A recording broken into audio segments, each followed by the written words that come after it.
আসসালামু আলাইকুম। সাইদাস কিচেন থেকে আবারও সবাইকে স্বাগত জানাচ্ছি। আজ আবারও একটি তালের পিঠা নিয়ে হাজির হয়েছি। আজ আমি করে দেখাবো দুধ দিয়ে তালের কাপ কেক। তো এই পিঠাটি তৈরি করার জন্য আমি এখানে 1.5 কাপ পরিমাণ চাউল, আতপ চাউল সারা রাত পানিতে ভিজিয়ে রেখেছিলাম। সকালবেলা ভালোভাবে ধুয়ে পরিষ্কার করে নিয়ে আমি একটা ব্লেন্ডারে জারে নিয়ে নিলাম। আর দিয়ে দিচ্ছি 1 কাপ পরিমাণ ঘন তালের রস। এখানে পাতলা রসটা অবশ্যই দিবেন না, ঘন তালের রসটা দিলে পিঠাটা খেতে বেশি মজা হয়। এখন আমি খুব ভালোভাবে ব্লেন্ড করে নিব।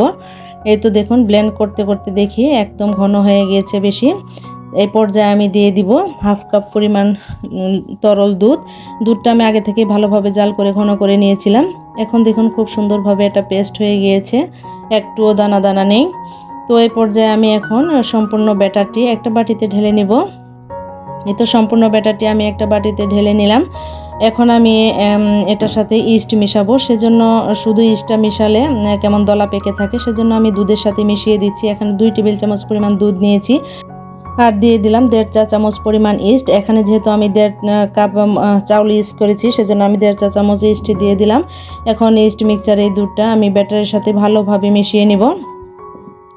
এই তো ভালোভাবে মিশিয়ে নিচ্ছি, যেন একটু বাকি না থাকে। খুব সুন্দরভাবে এটা মিশিয়ে নিতে হবে। তো এই পিঠাটি তাল ফুরিয়ে যাওয়ার আগে আরও একবার ট্রাই করতে পারেন, এই দুধ দিয়ে তালের কাপ কেক। তো খুব সুন্দরভাবে আমি এটা মিশিয়ে নিলাম। মিশিয়ে নিয়ে এখন আমি যে বাটিতে রেখে দিব এটা ফুলে ওঠার জন্য, সে বাটিতে আমি ঢেলে নিচ্ছি। তো সম্পূর্ণ ব্যাটারটি আমি বাটিতে ঢেলে নিয়ে আমি ঢাকনা দিয়ে তারপরে আমি একটা গরম জায়গায় রেখে দিব। রান্না করে রেখে দিলে এটা 1 ঘন্টার মতো রাখলে এটা ফুলে যাবে। এই তো ফিরে আসলাম আমি 1 ঘন্টা পর। দেখুন খুব সুন্দরভাবে এটা ফুলে উঠেছে, জালি জালি হয়েছে, দেখে হয়তো বুঝতে পারছেন। এখন আমি চিনি মিশাবো। এর জন্য আমি দিয়ে দিলাম এখানে 1/2 কাপ পরিমাণ চিনি।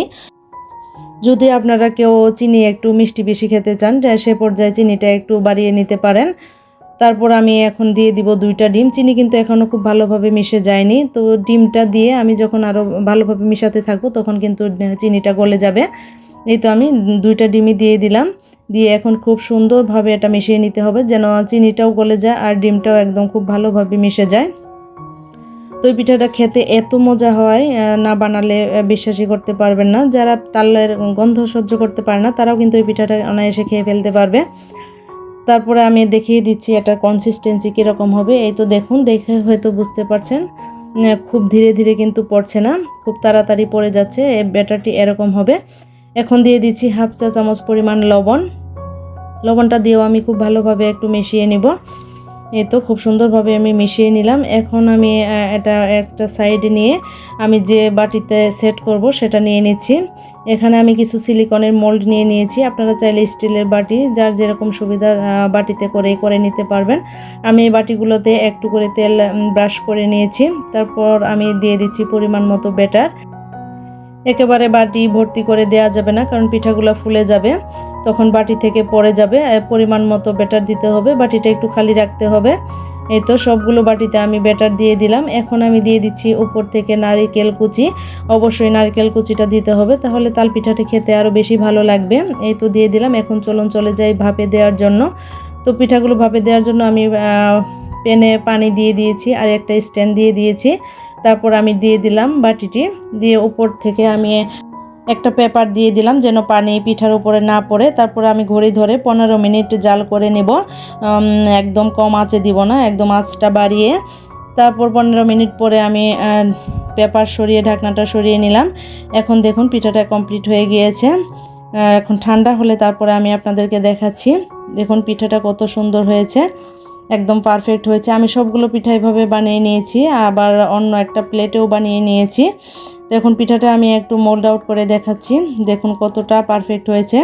ছোট বড় সবাই কিন্তু এই পিঠাটি অবশ্যই পছন্দ করে। এই তো একটা পিঠা আমি আপনাদেরকে ভেঙে দেখাচ্ছি, ভেতরটা দেখলেই বুঝবেন কতটা সুন্দর হয়েছে। এই তো দেখুন কতটা জালি জালি হয়েছে, আর খেতেও অনেক অনেক মজা ছিল। তো আমি এভাবে করে অন্যভাবেও বানিয়ে নিয়েছি। এই তো দেখুন এর কতটা সুন্দর হয়েছে। আশা করি আজকের ভিডিওটি আপনাদের ভালো লেগেছে। ভালো লেগে থাকলে অবশ্যই আমার সাথে থেকে আমাকে সাপোর্ট করবেন। সবাই খুব ভালো থাকবেন, সুস্থ থাকবেন। আবারও চলে আসবো নতুন ভিডিও নিয়ে। আল্লাহ হাফেজ।